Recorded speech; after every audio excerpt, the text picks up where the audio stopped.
बोल श्री गिरिराज धरण की जय। भागवत भगवान की जय। गई काले આપણે જોયું કે નારદજી પાર્વતીજીને કહે છે કે મહાદેવજીના ગળામાં જે ખોપડીઓ છે ને એ બધી તમારી છે અને એમની સ્વયંની એક પણ ખોપડી નથી. તમારા અનેક જન્મ થયા પરંતુ શિવજી તો અહીંના અહીં જ છે, એમને તો કોઈ મૃત્યુ જ નથી. શા માટે? તો કહે છે કે એમની પાસે એક અમર કથા છે અને તમને એણે ક્યારે પણ કહ્યું નથી. નારદે પાર્વતીને વાત બરાબર ગળે ઉતારી દીધી છે. પછી કહ્યું કે બા જય શ્રી કૃષ્ણ, હવે હું જાઉં છું. પાર્વતીએ કહ્યું કે કેમ, બેસો ને.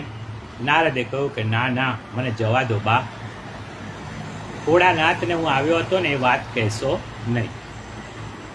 અને નારદ કૈલાસથી વિદાય થઈ ગયા. પાર્વતી તો અહીં મોઢું ચડાવીને બેઠા છે કે મહાદેવજીને આવવા દો, પછી એની વાત, પછી મહાદેવજીનો વારો કાઢીએ. મહાદેવજી તપ કરીને ઘરે આવ્યા છે. પાર્વતીજી કાંઈ બોલતા નથી. ઘરમાં કર્ફ્યુ જેવું વાતાવરણ. મહાદેવજી વિચાર કરે છે કે શું વાત છે, આજે પાર્વતી પાણીનો ભાવ પણ પૂછતા નથી. મહાદેવજી કહે છે કે પાર્વતી પાણી તો આપો, અરે ભાંગ તો પીવડાવો. ત્યાં મહાદેવજી આટલું બોલે છે ને ત્યાં મા પાર્વતી ગુસ્સે થઈ જાય છે અને શું કહે છે, અરે બોલા ભાંગ તુમારી નિત ઘોટત ઘોટત હારી, मेरे दोनों हाथ दुखाए, तेरी एक दिना की होए तो घोटू रोज न घोटी जाए. बोला भांग तुम्हारी नाजुक तन को नाज से पाला, कैसे सहो कसाले. भांग तुम्हारी घोटत घोटत हाथ में पड़ गए छाले छाले. तेरी रोज रोज की अकड़ ये भोला हमसे सही न जाए. तेरी एक दिना की होए तो घोटू रोज न घोटी जाए. बोला भांग तुम्हारी अलक पड़े सिलपट्टे तेरे, पर मैं पी हर जाऊं. जब तू पीना भांग छोड़ दे तभी लौट के आऊं. तेरी एक दिना की होए तो घोटू रोज न घोटी जाए. बोला भांग तुम्हारी. હવે શિવજી જવાબ આપે છે. શું કહે છે? भंग नहीं भगवती है ये शिव घट में बसने वाली, दुष्ट राक्षस का वध करने को बनी है ये महारानी महारानी महाकाली. इसको पीकर ऋषि मुनि भी शिव का ध्यान लगाए. तेरी एक दिना की हो तो घोटू रोज न घोटी जाए. बोला भांग तुम्हारी नित घोटत घोटत हारी, मेरे दोनों हाथ दुखाए. तेरी एक दिना की होए तो घोटू रोज न घोटी जाए. बोला भांग तुम्हारी. પાર્વતીએ કહ્યું, પાણી પણ બાજુ પર રાખો, તમારી ભાંગ પણ બાજુ પર રાખો, પહેલા તમે મારા એક પ્રશ્નનો જવાબ આપો. મહાદેવજી કહે છે કે શું વાત છે દેવી? પાર્વતી કહે છે કે હું વારંવાર મૃત્યુ પામું અને આપ મૃત્યુંજય. મૃત્યુંજય મહાદેવ ત્રાહી મામ શરણાગતમ, જન્મ મૃત્યુ જરા વ્યાધિ પીડિતમ કર્મ બંધને. તમે અમર મૃત્યુંજય અને મારું વારંવાર મૃત્યુ થાય છે, આવું કેમ? પણ એનું કારણ હું જાણું છું, ભલે તમે મારાથી છુપાવો. મહાદેવજી કહે છે કે કયું કારણ? પાર્વતીજી કહે છે તમારી પાસે છે ને એક અમર કથા છે. નારદે મને આ રહસ્ય સમજાવ્યું છે. હું અનેક જન્મોથી તમારી પત્ની રહી છું, છતાંય તમે આ રહસ્ય મારાથી છુપાવ્યું છે. તમારી પાસેની અમરકથા મને તમે ક્યારેય કહી નથી. હવે તમને ભોળાનાથ કહેવા કે કપટીનાથ? મહાદેવજી કહે છે કે ભવાની, મેં આ કથા તમને એટલા માટે નથી આપી કે તમે અત્યાર સુધી ક્યારેય મારી પાસે જિજ્ઞાસુ બનીને આવ્યા નથી. પણ આજે તમે જ્યારે જિજ્ઞાસુ બન્યા છો ને, તેથી હું શ્રીમદ ભાગવતની એ અમરકથા તમને અવશ્ય સંભળાવીશ. દેવી, ચાલો આપણે કોઈ નિર્જન સ્થાને જઈએ જ્યાં તમારા અને મારા સિવાય બીજું કોઈ હોય નહીં. એકાંત જગામાં મહાદેવજી કથાની શરૂઆત કરવા જઈ રહ્યા છે ત્યારે ગોલોક ધામમાં ભગવાન શ્રી કૃષ્ણ જાગી ગયા. બાજુમાં રાધિકાજી પણ જાગી ગયા. રાધિકાજીએ પૂછ્યું, આપ કેમ જાગી ગયા? ભગવાન બોલ્યા છે કે કૈલાસમાં મહાદેવજી અત્યારે ભાગવતજીની કથા શરૂ કરી રહ્યા છે. એ કથા સુખદેવજી પાસે જાય અને સુખદેવજી દ્વારા સમગ્ર દુનિયામાં એનો પ્રચાર થાય ને, એવી મારી ઈચ્છા છે. આવી સરસ કથા અત્યારે ફક્ત ને ફક્ત મહાદેવજી પાસે છે, એનો પ્રચાર થાય ને એ જરૂરી છે. સુંદર વસ્તુનો લાભ તો બધાને મળવો જોઈએ ને. સુખદેવજી ગોલોક ધામમાં પોપટ રૂપે બિરાજે છે. શ્રીનાથજી બાવાની પીઠિકામાં જે પક્ષી છે ને, એ સુખદેવજી છે. ભગવાને સુખદેવને કહ્યું કે બેટા, તું અત્યારે જ ભગવાન શંકરની પાસે જા. એવો પાર્વતીજીને ભાગવતની કથા સંભળાવે છે. તું ત્યાં જઈને એ કથા સાંભળ અને સમગ્ર દુનિયામાં એનો પ્રચાર કર. સુખદેવજી કૈલાસ પર્વત પર જ્યાં કથા શરૂ થઈ રહી છે ને, ત્યાં આવ્યા અને એક પોપટના ઈંડામાં સુખદેવજીએ પ્રવેશ કર્યો.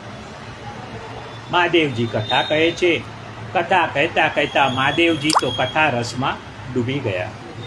એમને તો સમાધિ લાગી ગઈ અને પાર્વતીજીને ઊંઘ આવવા લાગી. કારણ આ કથા છે ને, શીતળતા આપનારી કથા છે, મનને શાંતિ આપનારી કથા છે. અને મન શાંત હોય ને તો ઊંઘ આવે જ. ભગવાનની કથા સાંભળવાના બીજા બધા ફાયદા તો મર્યા પછી દેખાય, પણ એક ફાયદો એવો છે ને કે જે જીવતા જીવ અનુભવાય. ફાયદો એ છે કે કથામાં બેઠા બેઠા સરસ મજાની ઊંઘ આવી જાય. આટલી મીઠી ઊંઘ ઘરમાં નહીં આવે એની ખાતરી છે. ઘરમાં પંખા છે, પલંગ છે, બે ઓશિકા છે, એર કન્ડિશન છે, અને અહીંયા તો પાથરણાના પણ જરાય ઠેકાણા નથી, છતાં પણ મીઠી ઊંઘ આવી જાય છે. હું કોઈને ઊંઘતા જોઉં ને તો વિચારું કે ભલે એને ઊંઘવા દઉં. ઘરમાં એને કદાચ કોઈ ઊંઘવા નહીં દેતું હોય.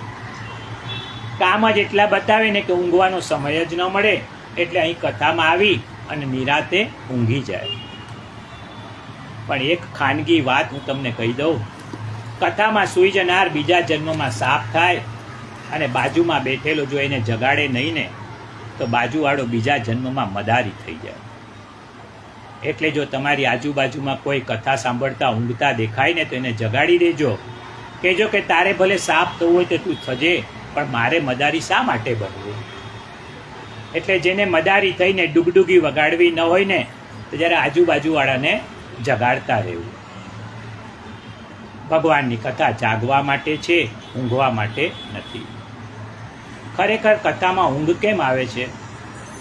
એનું કારણ છે, કથામાં છે ને શાંતિ મળે છે. મન શાંત થાય ને એથી ઊંઘ આવે છે.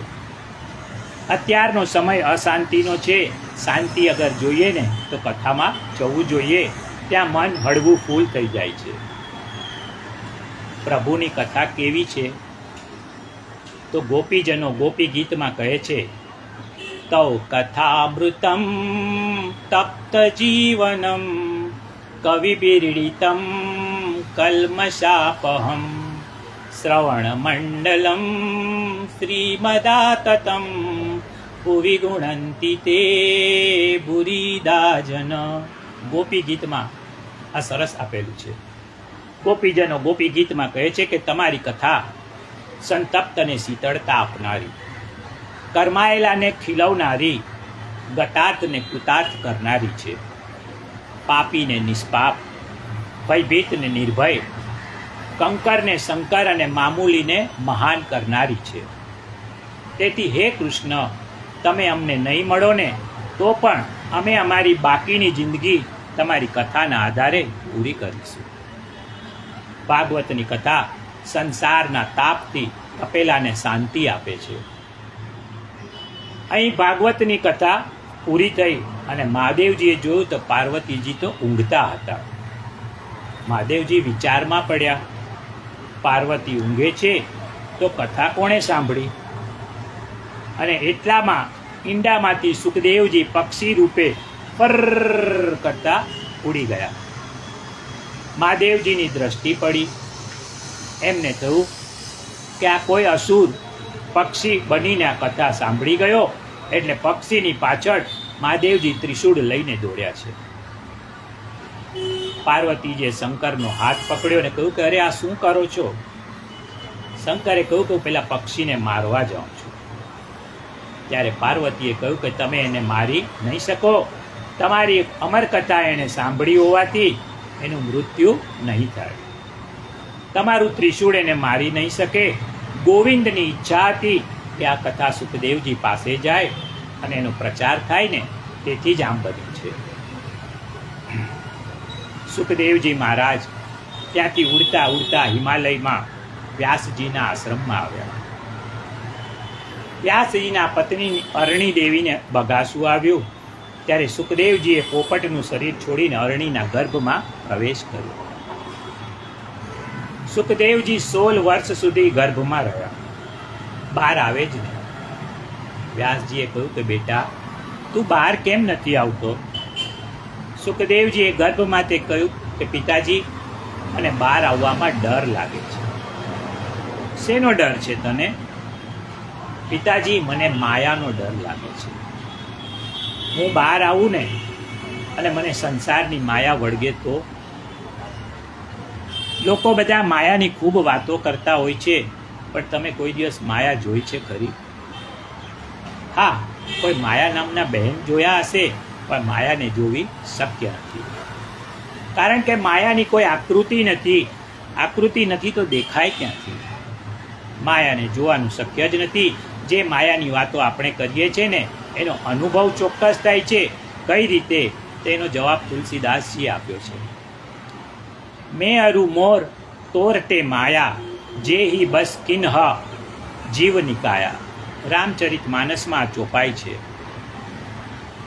હું અને મારું, તું અને તારું, આ મારું અને તારું એનું નામ છે માયા. મારું ઘર, મારો પરિવાર, મારી સંપત્તિ, મારું મારું મારું, એ જ માયા. એ જ સંસારમાં આપણને જકડી રાખે છે. હું અને મારું એકવાર છૂટી ગયું ને તો જીવતા જ મુક્તિ મળી જાય. એને મર્યા પછી મુક્તિ શું મેળવવાની? સુખદેવજી કહે છે કે પિતાજી મને વચન આપો કે સંસારની માયા મને વળગે નહીં ને તો હું બહાર આવું. વ્યાસજીએ કહ્યું કે બેટા એવું વચન હું તને કઈ રીતે આપું? એવું વચન તો જે માયાપતિ છે ને એ જ આપી શકે. સુખદેવજી કહે છે કે તો પછી હું બહાર નહીં આવું. વ્યાસજી દ્વારિકા ગયા. ત્યાં જઈને દ્વારિકાધીશને વિનંતી કરી, કહ્યું કે પ્રભુ મારી પત્નીના ગર્ભમાં કોઈ યોગી પુરુષ આવ્યો છે. આજે 16 વર્ષ થયા બહાર આવતો નથી. મેં બહાર આવવા કહ્યું તો બહાર આવવા કહ્યું તો અંદરથી જ કહે છે કે મને માયા વળગે નહીં ને એવું વચન આપો. પ્રભુ એવું વચન તો હું તો કઈ રીતે આપી શકું? માયા તો આપની છે. હે દ્વારિકાધીશ, મારું એક કામ કરો. આપ એકવાર મારા આશ્રમમાં પધારી મારા પત્નીના ગર્ભમાં રહેલા બાળકને દર્શન આપો અને માયાથી મુક્ત કરવાની ખાતરી આપો તો એ બહાર આવવા તૈયાર છે. ભગવાને કહ્યું કે સારું. અને દ્વારિકાધીશે અરણીના ગર્ભમાં પ્રવેશ કર્યો અને સુખદેવજીને ગર્ભમાં દર્શન આપ્યા છે. ભગવાને કહ્યું કે બેટા હું તને વચન આપું છું કે મારી માયા તને હેરાન નહીં કરે. ગર્ભમાં પ્રભુના દર્શન થતા અને માયા સામે રક્ષણની ખાતરી મળતા સુખદેવજી મહારાજનું પ્રાગટ્ય થયું છે. આકાશમાંથી દેવોએ વાજિંત્રો વગાડ્યા છે, જય જયકાર થયો છે. વ્યાસજીને આનંદ થઈ ગયો. બોલો સુખદેવજી મહારાજ કી જય. સુખદેવજી મહારાજને વંદન કર્યું. સુખદેવજી મહારાજ જન્મતાની સાથે જ 16 વર્ષની કિશોર વયના હતા. દેખાવમાં ખૂબ જ તેજસ્વી, જાણે કે સાક્ષાત સૂર્યનારાયણ. પિતાને અતિ હર્ષ થયો. પુત્રને 16 વર્ષની ઉંમરનો જોતા વ્યાસજીને થયું કે લાવ એને હું જનોય આપું. ગરડો બાપ બ્રાહ્મણોને બોલાવી ને જનોયનો વિધિ શરૂ કરે છે. વ્યાસજીના હાથમાં જનોય છે. બ્રાહ્મણો મંત્રોચ્ચાર કરે છે. યજ્ઞોપવિતમ પરમમ પવિત્રમ પ્રજાપતે સહજમ પુરસ્તાદ. બ્રાહ્મણોના કહેવાથી વ્યાસજી સુખદેવજીના ગળામાં જનોય પહેરાવા જાય છે. ત્યાં જ સુખદેવજીએ વ્યાસજીના હાથમાંથી જનોય ઝૂંટવી લીધું અને ઘર છોડીને ચાલવા માંડ્યા. જતા જતા સુખદેવજી કહે છે કે પિતાજી, તમે મને આપેલા વચનનો ભંગ કર્યો છે. તમે મને વચન આપ્યું હતું કે હું તને દુનિયાના બંધનમાં નહીં બાંધું. પિતાજી, આજે આપ યજ્ઞોપવિતના અને થોડા સમય પછી લગ્નના બંધનમાં મને બાંધશો અને આ પ્રમાણે સંસારના બંધન વધતા જાય અને હું માયામાં ફસાઈ જાઉં. ગાફેલ માણસ હંમેશા ફસાઈ જતો હોય છે, પણ જે સાવધાન છે ને એ સંસારમાં હોવા છતાં અલિપ્ત રહે છે. એ કોઈનાથી બંધાતો નથી. સુખદેવજી કહે છે કે પિતાજી, યજ્ઞોપવિત એ સંસ્કાર છે. આ સંસ્કાર કોને આપવા પડે? જેના જીવનમાં અશુદ્ધિ છે ને એને, જેના જીવનમાં વિકાર છે એને શુદ્ધ કરવા સંસ્કાર આપવા પડે. પણ પિતાજી, મારા જીવનમાં કોઈ અશુદ્ધિ નથી, મારા મનમાં કોઈ વિકાર નથી, મારું જીવન તો અણિશુદ્ધ છે, તેથી મારે કોઈ સંસ્કારની જરૂર નથી. સુખદેવજી એટલા વૈરાગી હતા કે એમણે જન્મતાની સાથે જ મા બાપ ઘર છોડી દીધું અને હિમાલયની અટપટી કેડીઓ પર દોડવા લાગ્યા. ગરડો બાપ દીકરાની પાછળ દોડે છે અને બૂમો પાડે છે કે હે બેટા, તું પાછો આવ. ગરડો બાપ આજે દીકરાની પાછળ પાગલ બન્યો છે. સુખદેવજી યોગી પુરુષ હતા. એમણે વૃક્ષમાં પ્રવેશ કર્યો. યોગી છે ને બધામાં પ્રવેશ કરી શકે. આપણામાં, વૃક્ષમાં, પથ્થરમાં, થાંભલામાં, ગમે ત્યાં પ્રવેશ કરી શકે. યોગીની પણ અવ્યાહત ગતિ છે. યોગી જળ ચેતન બધામાં પ્રવેશ કરી શકે છે. સુખદેવજીએ વૃક્ષમાં પ્રવેશ કર્યો અને વ્યાસજીએ જ્યારે બૂમ પાડીને કે હે બેટા, ત્યારે સુખદેવજી વૃક્ષમાંથી બોલે છે હે બેટા. વ્યાસજીએ કહ્યું કે હું તારો બાપ છું, તું મારો દીકરો છે, તું મને બેટા કઈ રીતે કહે છે? સુખદેવજીએ કહ્યું કે પિતાજી, આ જ તમારું અજ્ઞાન છે. તમે મને દીકરો માનો છો. પિતાજી, આ જન્મ મરણના ચક્કરમાં કેટલી વાર તમે મારા પુત્ર થયા અને કેટલી વાર હું તમારો પુત્ર થયો. આવા અનેક જન્મો આપણા થયા. જેવી રીતે આપણા ગજવામાં 5 કે 10 રૂપિયાની નોટ હોય ને, એ પહેલાં હજારોના ગજવામાં ફરીને આવી છે અને હજી એ જ નોટ બીજા હજારોના ગજવામાં જવાની. જેના ગજવામાં નોટ જાય ને કહે છે કે આ નોટ મારી છે, એના માટે કોર્ટમાં જાય, લડાઈ કરે, ઝઘડો કરે, પણ એ નોટ અત્યાર સુધી કોઈની થઈ નથી. આજે તમારી તો કાલે બીજાની. સુખદેવ કહે છે કે પિતાજી, તમારા ને મારા અનેક જન્મ થયા. જ્યાં ગયા ને ત્યાં કોઈનો બાપ, કોઈનો દીકરો, કોઈનો ભાઈ, આપણે કોઈના થયા નથી. આ જન્મ મરણનું ચક્ર તો અનાદિકાળથી ચાલતું રહ્યું છે. માટે પિતાજી, તમે જેટલા મારી પાછળ પાગલ થયા ને એટલા જો તમે પ્રભુની પાછળ પાગલ થયા હોત ને તો તમારો બેડો પાર થઈ ગયો. સંસારના સંબંધો વિચિત્ર છે. આજે જે તમારી માં છે ને એ કોઈક જન્મમાં દીકરી, બહેન કે પત્નીના રૂપમાં પણ આવી શકે છે. તેથી સંબંધના આધારે આસક્ત થવા જેવું નથી. કોણ કોની માતા અને કોણ કોનો પિતા બધું જ ખોટું છે. ફક્ત ગોવિંદનું ભજન કરો ને એ જ સાચું છે. સુખદેવજી વૃક્ષમાં બેસીને આવું બોલ્યા ને એ સાંભળીને વ્યાસજીની આંખ ઉઘડી ગઈ. એમને થયું કે મારો દીકરો ધન્ય છે. જેટલો વૈરાગ્ય મારા પુત્રમાં છે ને એટલો મારામાં નથી. ભલે મેં વેદના વિભાગ કર્યા હોય, ભલે 18 પુરાણોની રચના કરી, પરંતુ જે વિવેક વૈરાગ્ય મારા પુત્રમાં છે ને એ મારામાં નથી. મારાથી એની લાયકાત વધારે છે. એટલે વ્યાસજીએ એમના પુત્ર સુખદેવજીને 2 હાથ જોડીને નમસ્કાર કર્યા છે. બાપ દીકરાને વંદન કરે ને એવું દુનિયામાં બીજે ક્યાંય જોવા નહીં મળે, પણ ભારતમાં જોવા મળશે.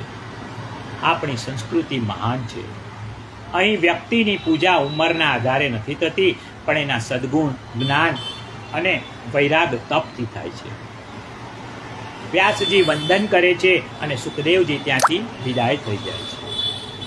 એવા સદગુરુ સુખદેવજી મહારાજને આપણે પણ વંદન કરીએ. ઓમ મંગલમ ઓમકાર મંગલમ ગુરુ મંગલમ ગુરુપાદ મંગલમ ગુરુ મંગલમ ગુરુપાદ મંગલમ. આ શ્રીમદ ભાગવતની કથા ક્યાં શરૂ થઈ? તો કહે છે કે નૈમિષારણ્ય. નૈમિષારણ્ય કોને કહેવાય? જ્યાં બેસીને તપ કરવાનું હોય, ત્યાગ કરવાનો હોય, એને નૈમિષારણ્ય કહેવાય. નૈમિષારણ્યમાં બધા ઋષિઓ ત્યાગ કરીને યજ્ઞ યાગાદિ અને શ્રીમદ ભાગવતની કથા કરતા હતા. જ્યાં જ્યાં આવી કથા ચાલતી હોય ને એ જગાને નૈમિષારણ્ય કહેવાય. 7 કે 8 દિવસ માટે જ્યાં ભાગવતની કથા ચાલતી હોય એ જગા પણ નૈમિષારણ્ય જ છે. કારણ કે ત્યાં બેઠેલા સૌ આટલા દિવસ તપ કરવાના છે. એક આસન ઉપર 3-3 કલાક બેસવું, અહીં કાંઈ બોલાય નહીં, ખવાય નહીં, પીવાય નહીં, આ તપ છે. ઘરમાં કોઈ આવી રીતે આટલો સમય બેસે નહીં. અહીં બેસનાર બધા ત્યાગ કરીને બેસે છે. ધંધો, દુકાન, ઘરના અગત્યના કામ આ બધું છોડીને બેસે છે. એ ત્યાગ છે. જે જગા પર બેસીને તપ કરવાનું હોય ને, ત્યાગ કરવાનો હોય ને, એ જગાને નૈમિષારણ્ય કહેવાય. સંસ્કૃતમાં નિમેષનો અર્થ છે આંખનો પલકારો. જ્યાં પ્રભુની કથા શ્રવણ કરતા કરતા એટલી બધી એકાગ્રતા થઈ જાય કે શ્રોતા વક્તા બંનેના આંખના પલકારા પણ અટકી ગયા. તેથી આ અરણ્યનું નામ પડ્યું નૈમિષારણ્ય.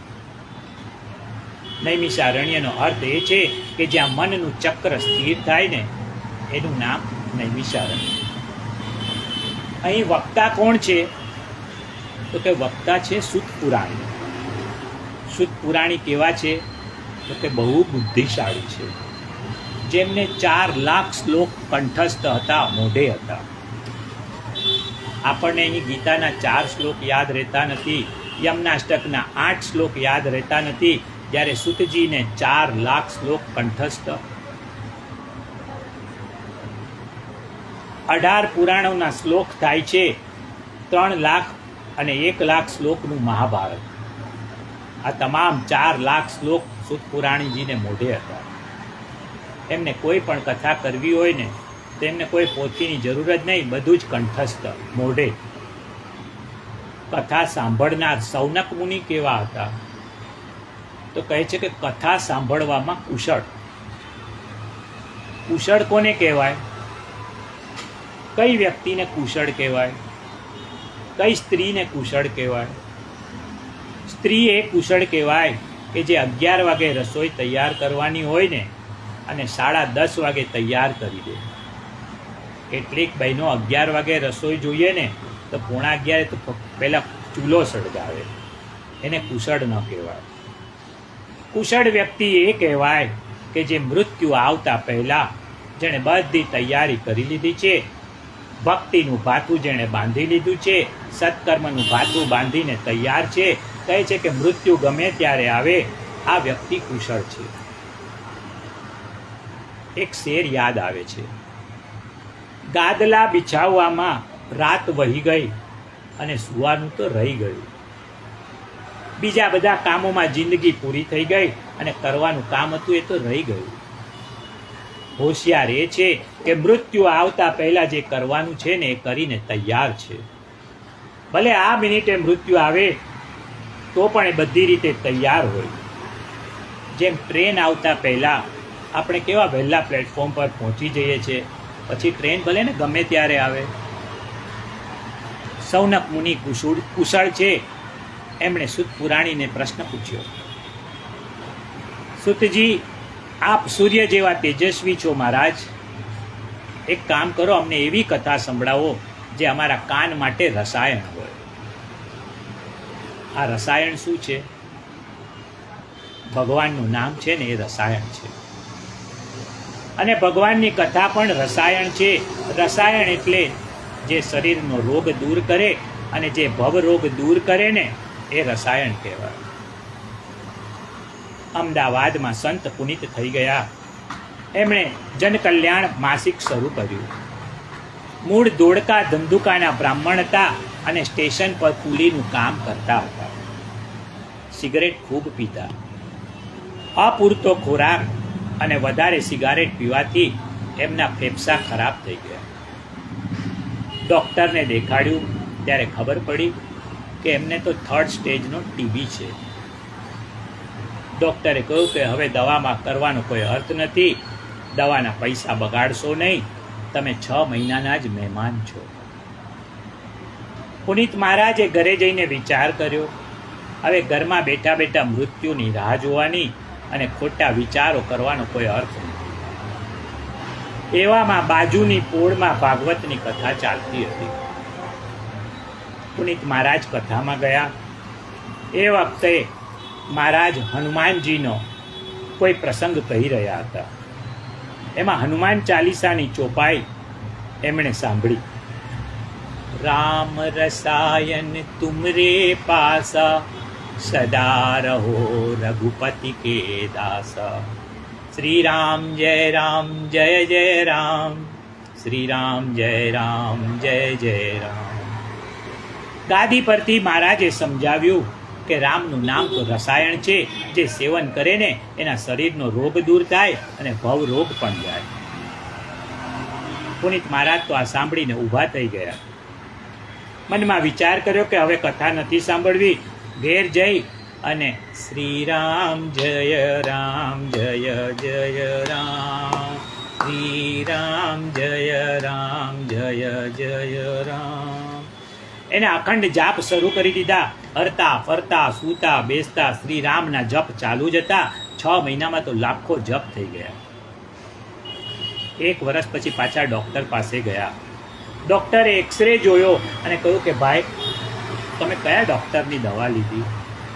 હવે તમારા ફેફસામાં ટીબીનો એક પણ દાગ રહ્યો નથી, તમે બિલકુલ સાજા છો. પણ તમે કઈ દવા કરી એ તો કહો. ડૉક્ટરને આશ્ચર્ય થયું.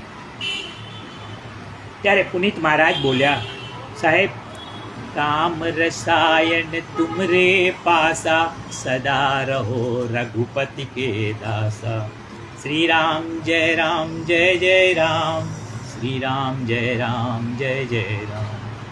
સાહેબ, મેં 6 મહિના પેટ ભરીને રામ નામની દવા લીધી છે, એનો આપદો ચમત્કાર છે. શ્રી રામ નામના શરીરથી, શ્રી રામના નામથી અગર જો શરીરનો રોગ જાય ને, તો ભવરોગ કેમ નહીં જાય?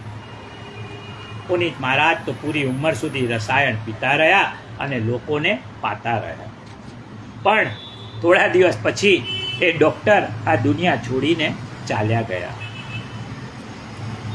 સૌનક મુનિ કહે છે કે હે સુતજી, અમારે કથા નથી સાંભળવી, અમારે તો તમામ કથાઓનો સાર સાંભળવો છે. શ્રીમદ ભાગવત બધી કથાઓનો સાર છે. જેમ 500 રૂપિયાની નોટમાં બધી જ 1 રૂપિયો, 2 રૂપિયો, 5 રૂપિયા, 10 રૂપિયા, 50 રૂપિયા, 100 રૂપિયા, 200 રૂપિયાની બધી જ નોટો આવી જાય ને, એમ આ ભાગવતજીમાં તમામ શાસ્ત્રો આવી જાય છે. ભાગવતજીમાં રામાયણ પણ છે. ભાગવતમાં ડગલે ને પગલે મહાભારતની કથા પણ છે. એમાં શબ્દે શબ્દે વેદાંત છે. ભાગવતમાં સાંખ્ય શાસ્ત્રની કથા છે. એમાં યોગની ચર્ચા છે. ભાગવતમાં કર્મકાંડના સિદ્ધાંત અને કામશાસ્ત્રના સિદ્ધાંત પણ છે. તમામ શાસ્ત્રનો નિચોડ એ છે શ્રીમદ ભાગવત. અને એટલે જ મોટા મોટા વિદ્વાનો એની પાછળ પાગલ થયા છે. કારણ એમાં બધા શાસ્ત્રોનો સાર છે. તેથી ભાગવત બરાબર સાંભળનારને બીજું કાંઈ સાંભળવાનું બાકી રહેતું નથી. સૌનક કહે છે કે મહારાજ, અમને કથા સાંભળતા ભક્તિ વધે, જ્ઞાન, વૈરાગ્ય, વિવેક જાગે ને એવી કથા સંભળાવો. કથા છે ને અસુરને દેવ બનાવે છે. અસુર કોને કહેવાય? જે માત્ર પેટ ભરવા જીવે ને એ અસુર છે. જેના જીવનનું સૂત્ર કમાવું અને ખાવું એ જ હોય ને એ અસુર છે. અસુરને કોઈ પરમાર્થ હોતું નથી. સ્વાર્થી માણસ અસુર છે. વર મરો, કન્યા મરો, પણ ગોરનું તરભાણું ભરો. આવી સ્વાર્થી વૃત્તિના લોકો અસુર છે. પોતાના 5 રૂપિયા બચાવવા માટે બીજાને 500 રૂપિયાના ખાડામાં ઉતારે ને એ આસુરી વૃત્તિ છે. જેના જીવનમાં ભક્તિ નથી, પ્રભુથી વિમુખ છે ને એ અસુર છે. ભક્તિ ન કરો ને તો ગરીબની, મા બાપની, દેશની, દિન દુખિયાની સેવા કરો, પણ જીવનમાં સેવા હોવી જ જોઈએ. જેના જીવનમાં સેવા નથી ને એ અસુર છે. સુતજી મહારાજ, અમને અસુરને દેવ બનાવે ને એવી કથા કહો, એમ સૌનક મુનિએ કહ્યું. ક્લેશાક્રાંતસ્ય તસ્યૈવ શોધને કિમ પરાયણમ. મહારાજ, અમારા કાળજાના ક્લેશને દૂર કરીને શાંતિ આપે ને એવી કથા કહો. મહારાજ, ચિંતામણી લૌકિક સુખ આપે છે, કલ્પવૃક્ષ સ્વર્ગનું સુખ આપે છે, પણ ગુરુ પ્રસન્ન થાય ને તો યોગીઓને દુર્લભ એવો વૈકુંઠ લોક આપી દે. માટે હે ગુરુદેવ, કૃપા કરી અને અમને સુંદર કથા સંભળાવો. શ્રી મહાપ્રભુજી કહે છે, કથા સાંભળવાના 5 ફાયદા છે. પહેલું, શ્રોતા વક્તા યોગ્ય હોય ને તો સર્વ સંશયોની નિવૃત્તિ થાય. બીજું, નિર્ભયતા આવે, નિડરતા આવે. કોઈનો ભય સતાવે નહીં. માણસને મરવાનો ભય બહુ મોટો છે. 70-75 વર્ષથી અહીં ધામા નાખીને પડ્યા હોય ને એ છોડવાનું આવે ને એ કઠણ પડે. આ મૃત્યુનો ભય છે. ત્રીજું, સર્વાત્મ ભાવની પ્રાપ્તિ થાય, ભગવદ ભાવ જાગે. દ્રષ્ટિ એવી થાય ને કે બધામાં સર્વેશ્વરના દર્શન થાય. પરીક્ષિતને તક્ષક નાગમાં પણ શ્રી કૃષ્ણના દર્શન થયા. ચોથું, ભક્તિ વધે, ભગવદ ભાવની વૃદ્ધિ થાય.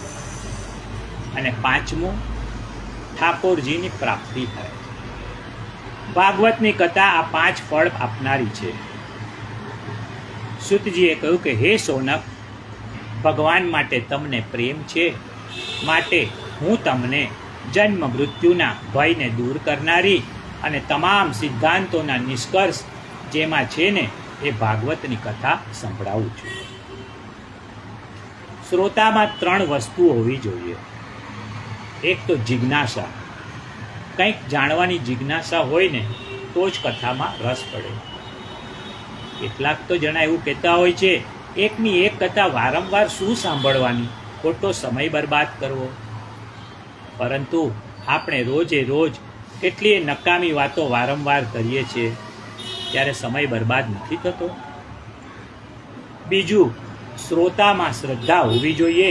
ભાગવતજી માટે શ્રદ્ધા હોવી જોઈએ અને એના વક્તા માટે પણ શ્રદ્ધા હોવી જોઈએ. વક્તા કથા ચાલે ને ત્યાં સુધી સુખદેવજી કે વ્યાસ સ્વરૂપ છે. અને ત્રીજું, કથા પ્રત્યે પ્રેમ હોવો જોઈએ. દીકરા માટે મા બાપને કેવો પ્રેમ હોય છે. દીકરો અમેરિકા ગયો હોય અને એનો મિત્ર આવીને દીકરાની વાતો આખી રાત ચાલે ને એટલી લાંબી લાંબી વાતો કરે ને તો પણ બાપને કંટાળો આવતો નથી. કારણ કે મા બાપને દીકરા ઉપર પ્રેમ છે. એમ જો ભાગવત ઉપર પ્રેમ હશે ને તો તમને કથામાં કંટાળો નહીં આવે. કથા માટે પ્રેમ કેવો હોવો જોઈએ ને એનું એક સરસ દ્રષ્ટાંત તમને આપું છું. અમદાવાદના સરયુદાસજીના મંદિરમાં એક શ્રોતા નિયમિત કથા સાંભળવા આવતા. 25 વર્ષમાં એક દિવસ પણ એમની કથામાં ગેરહાજરી નહીં. એક દિવસ આ ભાઈ કથામાં આવ્યા નહીં. મહારાજે જાણ્યું કે બહારગામ ગયા હશે. મોડી રાત્રે મંદિરના દ્વાર ખટખટાવ્યા. મહારાજે કહ્યું કે તમે આટલા મોડા કેમ? શ્રોતાએ પૂછ્યું, મહારાજ મને આજની કથામાં શું આવ્યું ને એ કહો. મહારાજે કહ્યું, પણ તમે આજની કથામાં આવ્યા કેમ નહીં? આ ભાઈ કહે છે કે મહારાજ, આજે મારો યુવાન પુત્ર મરણ પામ્યો. એને વળાવવા હું સ્મશાને ગયો હતો અને અંતિમ સંસ્કાર વગેરે કરવામાં મને મોડું થઈ ગયું, તેથી હું અત્યારે આવ્યો છું. મહારાજે એના ચરણોમાં વંદન કર્યા અને કહ્યું કે ધન્ય છે ભાઈ તમે. આ ભાગવતની કથા કેવી છે? તો કે છે કે સંસાર ભય નાશનમ, સંસારના ભયનો નાશ કરનારી છે. માણસને સૌથી મોટો ભય મૃત્યુનો છે. આ કથા પરીક્ષિતની જેમ મૃત્યુના ભયમાંથી મુક્ત કરનારી છે. એક ભાઈ કહેતા હતા કે મહારાજ, પરીક્ષિતની પાછળ તો પેલો તક્ષક નાગ પડ્યો હતો, મારી પાછળ ક્યાં કોઈ નાગ પડ્યો છે? પરંતુ ભાગવતજી કહે છે કે દુનિયામાં એક પણ માણસ એવો નથી કે જેની પાછળ કાલરૂપી સર્પ પડ્યો ન હોય. બધાની પાછળ કાલરૂપી સર્પ પડેલો છે. એટલું જ નહીં, પરીક્ષિતજી કરતાં આપણી સ્થિતિ તો વધારે ખરાબ છે. કારણ પરીક્ષિતને તો ખબર હતી કે આજથી 7મે દિવસે સાપ કરડવાનો છે, પરંતુ આપણને ક્યાં ખબર છે કે ઘડી ક્યારે આવી પહોંચશે. તેથી પરીક્ષિત કરતાં પણ વધારે સાવધાન બની અને આપણે કથાનું સેવન કરવું જોઈએ. પરંતુ આ ભાગવતની કથા છે ને, બધા માટે સુલભ નથી. કેમ તો કે આજે મારે નોકરી છે ને, આજે ધંધો છે ને, બહારગામ જવાનું છે, લગ્નમાં જવાનું છે, હજારો કારણો. એક ભાઈ કહેતા હતા કે મહારાજ, આ તો બધું પૈસાવાળાનું કામ છે. પૈસા હોય ને તો ભાગવત પણ બેસી જાય અને રામાયણ પણ બેસી જાય. પણ ના, સાવ એવું નથી. પૈસા તો લોકો પાસે ઘણા છે. કેટલાક લોકો હોટલમાં 25-25 હજાર વાપરી નાખે છે, હિલ સ્ટેશન પર જાય ત્યારે લાખોના ખર્ચા કરે છે. પરંતુ ભાગવત માટે ખર્ચ કરવાની ઈચ્છા થતી નથી. જેમના પૂર્વજન્મના પુણ્યનો ઉદય થયો હોય અને જેના ઉપર પિતૃઓના આશીર્વાદ ઉતર્યા હોય ને, એવા ભાગ્યશાળી લોકો જ આ કથામૃતનો લાભ લઈ શકે છે. એટલે જ તો ભાગવતજીમાં કહ્યું છે, જન્માંતરે ભવેત પુણ્યમ તદા ભાગવતમ લભે પરીક્ષિતે કથામ વક્તુમ સભાયામ સંસ્થિત સુખે સુધા કુંભમ ગૃહીત્વૈવ દેવાસ્તત્ર સમાગમન. પરીક્ષિત રાજા ગંગા કિનારે બેઠા છે. સુખદેવજી મહારાજ ભાગવતની કથા સંભળાવવાની શરૂઆત કરે છે. તે વખતે આકાશમાંથી એક વિમાન ઉતર્યું. એમાંથી ઇન્દ્ર, ચંદ્ર, કુબેર, વરુણ બધા દેવતાઓ નીકળ્યા. એમના હાથમાં એક ઘડો છે. સુખદેવજીને દેવતાએ વિનંતી કરી કે મહારાજ, અમે પરીક્ષિતને આ સ્વર્ગનું અમૃત આપીએ. એ સ્વર્ગમાં જાય અને આપ જે પરીક્ષિતને કથામૃત આપવાના છો ને, એ અમને આપો. સુખદેવજીએ પરીક્ષિતને પૂછ્યું, પરીક્ષિત, અહીં 2 અમૃત છે. એક સ્વર્ગનું અમૃત અને બીજું કથામૃત. તમારે 2માંથી કયું અમૃત પીવું છે? કેટલી બધી આકરી પરીક્ષા. તમારા ઘરે 2 કંકોત્રી આવી હોય, એક લગ્નના રિસેપ્શનની અને એક ભાગવત કથાની, તો તમે ક્યાં જશો? મને ખાતરી છે કે લગ્નના રિસેપ્શનમાં જ જશો. જાણો છો કે આ મહારાજ તો 7 દિવસ માટે બોલવાના છે. એ ક્યાં ભાગી જશે? આપણે ખાવા માટે કથા છોડીએ છીએ, પણ કથા માટે ખાવાનું છોડતા નથી. પરીક્ષિતે પૂછ્યું કે ગુરુદેવ, મને પહેલાં એ બતાવો કે સ્વર્ગના અમૃતનો ફાયદો શું છે અને કથામૃતનો શું ફાયદો છે? સુખદેવજીએ કહ્યું કે સ્વર્ગના અમૃતથી દીર્ઘ જીવન મળે એટલે કે લાંબુ જીવન મળે. કેટલું દીર્ઘ? લાંબુ કેટલું?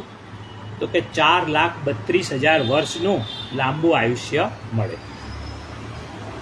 પરંતુ હે ગુરુદેવ, ત્યાં આપના જેવા સંત પુરુષના દર્શન મળશે? સુખદેવજીએ કહ્યું કે ના, નહીં મળે. તો આટલા લાંબા આયુષ્યમાં જો સંત ન મળે, ભાગવતની કથા ન મળે, તો આવા લાંબા આયુષ્યને મારે શું કરવું? ગુરુદેવ, સાચું કહું, મારે છે ને થોડું જીવવું છે, પણ ખૂબ સરસ જીવવું છે. કથામૃતથી દિવ્ય જીવન મળે છે અને સ્વર્ગના અમૃતથી દીર્ઘ જીવન મળે છે. મને કૃપા કરી અને કથામૃતનું પાન કરાવો. મારે તો દિવ્ય જીવન જોઈએ છે, મારે દીર્ઘ આયુષ્ય ન જોઈએ. જીવન ધૂપ સળી જેવું હોવું જોઈએ. એક કવિએ કહ્યું છે કે મળી છે કાયા માનવની, જગતમાં ધૂપ સળી થાજો. મળી છે કાયા માનવની, જગતમાં ધૂપ સળી થાજો. સુગંધી અન્યને દેવા, તમે જાતે જલી જાજો. સુગંધી અન્યને દેવા, તમે જાતે જલી જાજો. તમારી દેહ ઘંટીથી બીજાના દુઃખ દળી લેજો. તમારી દેહ ઘંટીથી બીજાના દુઃખ દળી દેજો. મળી છે કાયા માનવની, જગતમાં ધૂપ સળી થાજો. મળી છે કાયા માનવની, જગતમાં ધૂપ સળી થાજો. જેનું જીવન પરમાર્થ માટે છે ને, એનું જીવન ધન્ય છે, સાર્થક છે. જીવન બુઝાયા પછી પણ ધૂપ સળીની જેમ સુવાસ રહેવી જોઈએ. ધન્ય છે શંકરાચાર્યજીને માત્ર 32 વર્ષ જીવ્યા, પણ એવું સરસ જીવ્યા કે આજે 2000 વર્ષ પછી પણ આપણે એને ભૂલ્યા.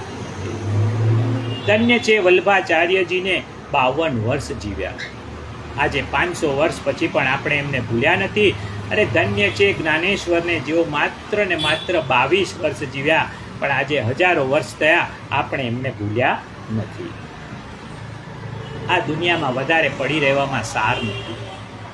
તમે જાઓ ને એમાં જ લોકો રાજી છે. જો એક દાખલો આપું, એક ભરેલી બસ હોય ને, એમાં બીજા મુસાફર ચડે ને, તો આપણે કહીએ કે ઉતરી જાઓ, પાછળ બીજી બસ આવે છે. અને બેઠેલામાંથી 2-4 ઉતરી જાય તો કોઈ રોકતું નથી. બધા કહે છે કે હાથ જગા થઈ. આમ જાય ને એ બધાને ગમે, આવે એ કોઈને ગમે નહીં. આપણે જ્યારે જન્મ્યા હોય ને ત્યારે એકદમ નજીકના કોઈ સગા આવીને 2 રૂપિયા આપી જાય, બાકી ખાસ લોકો આવતા નથી. પણ જ્યારે અંતિમ યાત્રા હોય ને ત્યારે આખું ગામ આવે, ધંધો બંધ કરીને આવે. એ શું બતાવે છે? એ જાય ને એમાં સૌ રાજી છે. આ દુનિયાનો નિયમ છે. પરીક્ષિતે કહ્યું કે ગુરુજી, મારે લાંબુ નથી જીવવું, તમે મને કથામૃત આપો. પરીક્ષિતને સુખદેવજીએ ધન્યવાદ આપ્યા છે અને કહ્યું કે તમને પ્રભુની કથા કેટલી વાલી છે. તમે સ્વર્ગનું અમૃત પણ ઠુકરાવી દીધું. સુખદેવજીએ દેવોને કથામૃત નહીં આપ્યું, કારણ કે દેવો વિલાસી છે, વિમાનમાં ફરનારા છે, અપ્સરાઓ સાથે ફરનારા છે. કથા સાથે એમને શું લેવા દેવા? ભાગવતનું જ્ઞાન કોનામાં સ્થિર થાય? જેના જીવનમાં વૈરાગ્ય છે ને તેના. સિંહણનું દૂધ હોય ને, ગમે તેવા પાત્રમાં ન ઠરે, પણ સોનાના પાત્રમાં જ ઠરે. એમ ભાગવત ગમે તેવાના મગજમાં સ્થિર ન થાય. જેના મનમાં વૈરાગ્ય છે ને એના મનમાં સ્થિર થાય. પરીક્ષિતમાં વૈરાગ્ય છે. પત્ની, પરિવાર, રાજપાટ બધું છોડીને બેઠા છે. તેઓ તો વિલાસી છે. સુખદેવજીને કહ્યું કે પરીક્ષિત, આ કથાનો સાચો અધિકારી છે. શંકરની જટામાં જ્ઞાન ગંગા બિરાજે છે, કારણ કે શંકર વૈરાગી છે. પરીક્ષિતની ભાગવત કથા પ્રત્યે જિજ્ઞાસા જોઈને સુખદેવજીએ એમને 7 દિવસ શ્રીમદ ભાગવતની કથા સંભળાવી. 7મા દિવસના અંતે પરીક્ષિતને લેવા વિમાન આવ્યું. સારું છે, આપણને વિમાન લેવા આવતું નથી. કથાના છેલ્લા દિવસે જો એકાદ વિમાન પણ ઉતરી આવે ને તો બધા નાસભાગ કરી મૂકે. કેટલાક તો કહે કે આ વિમાન આવવાનું છે એવી ખબર હોત ને તો કથામાં આવત જ નહીં. અને કેટલાક તો કહે કે હવે વિમાન આવ્યું જ છે તો આ કથાના યજમાનને જ બેસાડી દો ને. યજમાન વિચારે છે કે જો 5-10 હજાર રૂપિયાનું કવર વિમાનવાળાને આપી દઈએ ને અને જો માની જતો હોય ને તો આપણે જોઈએ. પણ વિમાનવાળો કહે છે કે અમે તો લેવા જ આવ્યા છે, ખાલી હાથે અમે પાછા જશું નહીં, કોકને તો લઈ જ જશું. ત્યારે વળી શ્રોતાઓમાંથી કોક બોલે છે, તમારે કોઈને પણ લઈ જવા હોય ને તો આ કથા વાંચનાર મહારાજને જ લઈ જાઓ, અને મહારાજને પણ જેવી ખબર પડે ને તો એ પણ પોથી બાંધીને ચાલતી પકડે. લોકો મોંઘવારીની અને દુઃખી થઈ ગયાની વાતો ભલે કરતા હોય, પણ વર્ષોથી અહીં ધામા નાખીને પડ્યા છે ને એ છોડીને કોઈને સ્વર્ગમાં જવું નથી. આ કથા તો ઠીક છે સમય પસાર કરવા, ભલે સાંભળીએ, પણ એમ કાંઈ સ્વર્ગમાં થોડું જતું રહેવાય. હજી તો છોકરા છોકરીઓને પરણાવવાના છે.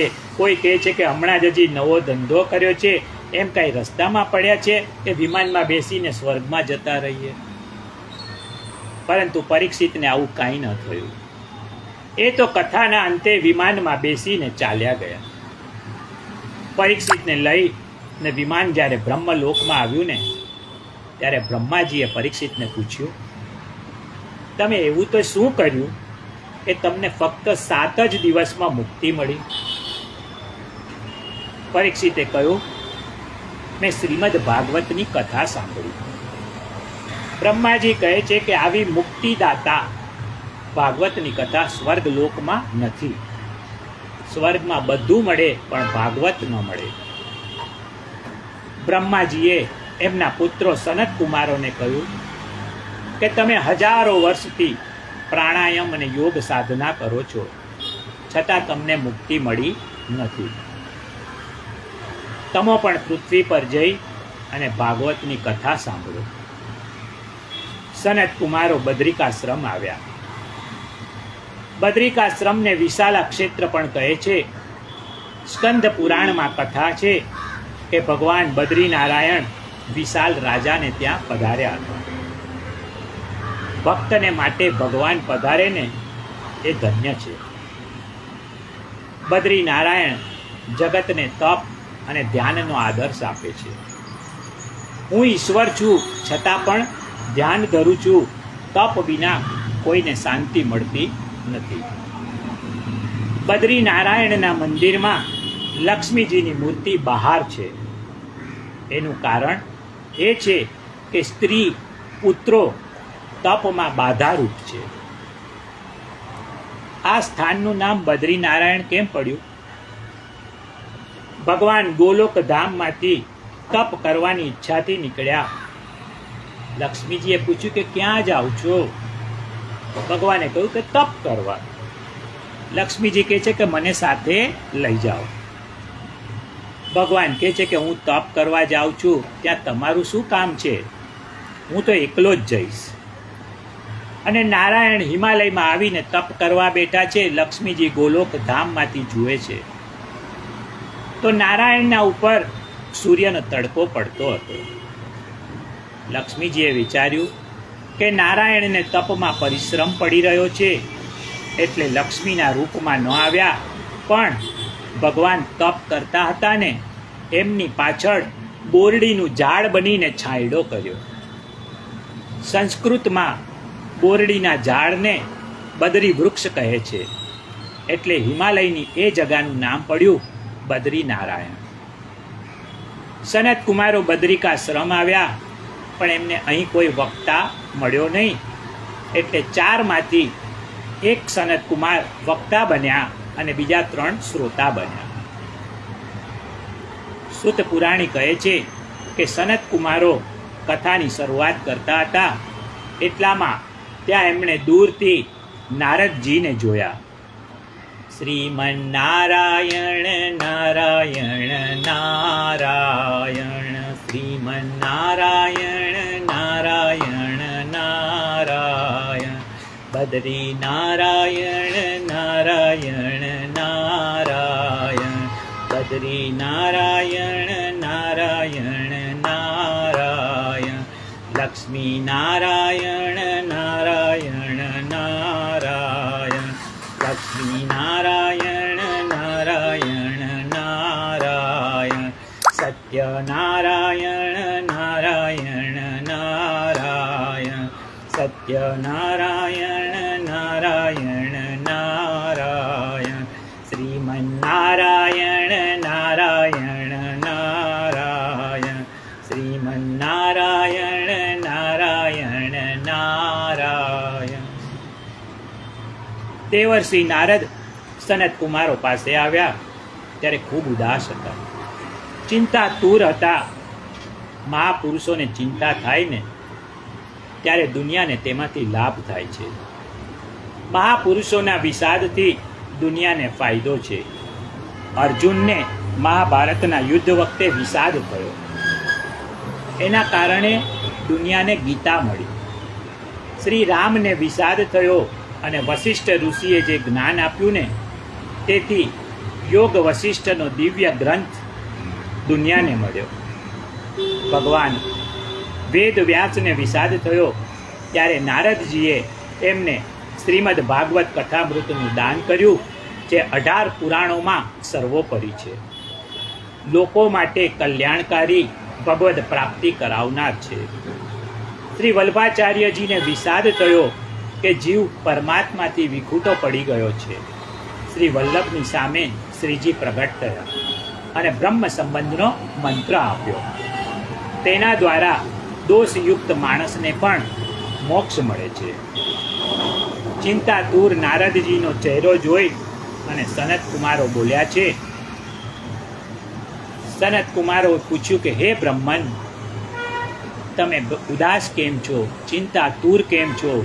ઉતાવળા ક્યાં જઈ રહ્યા છો અને તમે ક્યાંથી આવો છો? નારદ, તમે તો પાક્કા વૈષ્ણવ છો.